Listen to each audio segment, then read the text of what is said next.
Hi, I'm Mark. And I'm Jeannie. We're the co-founders of the Transformative Loving Institute. So we work with couples to help you repair, reignite, and reconnect your relationship. Today we're going to talk about disorganized attachment styles. Yep. And this is part of our series of going around the love map. Yeah. So if you haven't watched the first few videos, you might want to go back to our YouTube channel because we have an overview as well as we talk about anxious and what's the other one? Avoidant. So we're on these two places on the love map, looking at attachment styles and our own personal growth work. So just a reminder where we are, and we're going to dive into disorganized. Right, so disorganized attachment styles occur when little babies experience their parents as being scary.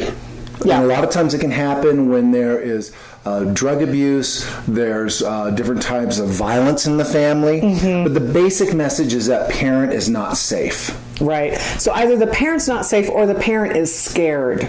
So if the parent is scared, then the baby doesn't have a secure base to attach to, and they're left feeling like, okay, for my survival, I need to bond, and yet this person's not safe, so what do I do?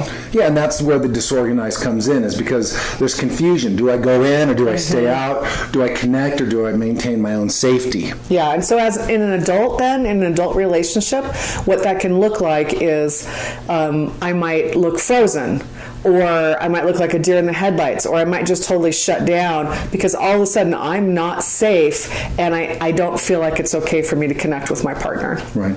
And most adults have a small slice of this because at one point or another parents do get scared. Yeah. Parents, get flooded, scared, and they're not accessible, or they appear scary or even dangerous to little ones. Exactly. Yeah. So my history, as I've said on the other videos, this did happen to me. And so I do have a pretty solid slice of disorganized, and I want to talk about that today. Yeah. Because this morning I got triggered into that slice of disorganized attachment style.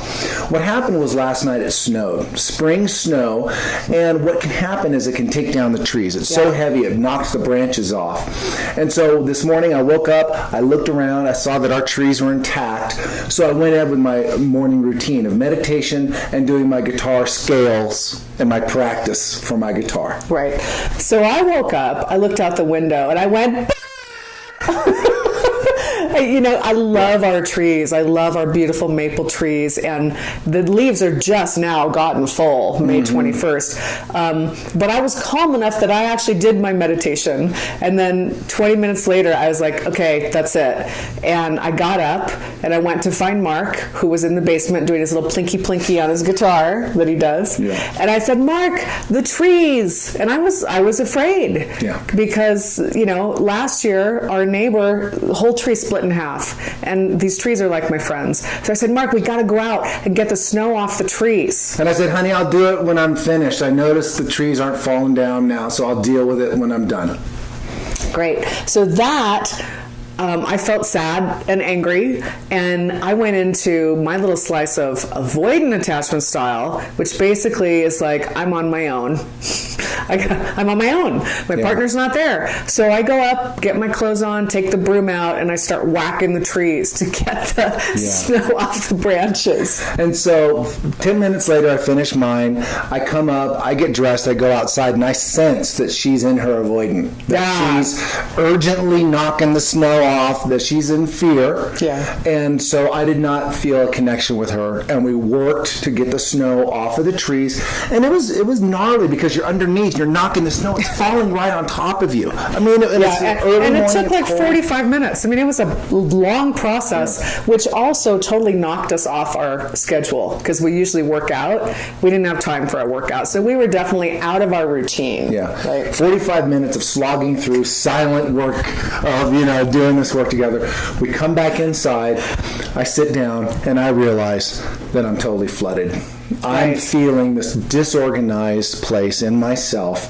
And so we do a morning smoothie. I'm going to make the smoothie, and I can't figure out how to make the smoothie. Right. And I hadn't clued in what was going on yet. I'm like, honey, what's going on? Aren't you going to make the smoothie? And I look over at him, and he's like... Yeah, I was checked out. Right, and so that's my clue, right? Yeah. He was checked out. So we have some strategies that we use that we want to actually teach you about. Yeah. So the first strategy is self-soothing. And so for me, what that looked like today when I realized that I was flooded and I was in my disorganized attachment style, I went ahead, got on the couch, got under the blanket, and just laid there and breathed deeply and just connected again with myself using my breathing techniques to bring me back to secure base. Right. And so for the disorganized, these strategies are all about finding safety. Yeah. Because that's what triggers the disorganized in the first place. And so everything is about tracking the fear and the stress in your relationship and what brings that up, how does that impact your partner, and then how to get back to safety. Right. So self-care is one. Yeah. The next one is routine. Routine is another way to get back into a feeling of safety when you're doing something that doesn't take a lot of mental work, but it gets you back into the flow. Because we were out of the flow of the day from doing this. So I went up, I started to do some work. I started to call some clients. I got back into it, which also helped me reorganize myself on a third level, which was asserting myself in my professional domain, or actually, going into an identification of my own ego. Here's who I am, here's what I do in the world, and that really brought me back. That brought me fully back out of my disorganized attachment style into self-care, self-regulating, and back into full awareness. Right. And so that's those 3 tips are for the person who's actually in the disorganized. Yeah. For the person who notices that their partner's gone into disorganized, we also have 3 tips for you. So the first one is to notice what's happening and do your best to not take it personally. Because if I just gave Mark space. When I saw him go lay down on the couch, I was just like, I get it. This isn't really about me, even though it is in a way, because my fear triggered it, but still he has to go through his process. And so if I can kind of just stay as calm as possible and not react, it helps him to be able to self-regulate himself. Yeah, and see, my self-regulation doesn't include you, so I do have to make that break. Yep. And to support someone who's going through that, you do need to not take it on personally. Yeah, so I'm not going to chase him, basically. I'm going to give him space. Yeah. And then the second thing is to actually use a soothing tone of voice, okay? So rather than getting upset, like I could have been like, what are you doing on the couch? We're supposed to be working out. Like, that's not going to work. So I used a soothing tone of voice. I was like, honey, what's going on? Is there anything I can do to support? Okay, so that's the second one. Yeah, tone of voice. Yep. And then the third one kind of goes along with the second one. So it's basically to reassure your partner that you're still there. Because if you go away, like you go avoidant or you check out, then they're going to just keep feeling afraid. So let them know. And I did. I said, it's okay. I'm here. And I heard him say at some point, oh, she still loves me. Yeah. Because I didn't get triggered into shame at that point. She gave me those reassurances, which let it move through quicker and easier. Right. Yeah. So, it happens to all of us. There are times when I go into disorganized. So it's great to be able to notice that and help your partner get back to a co-regulated state, which in this case means giving them a little bit of space and reassuring them. We have a workshop coming up. It's our Essential Practices workshop. And you can find us on Eventbrite under Transformative Loving.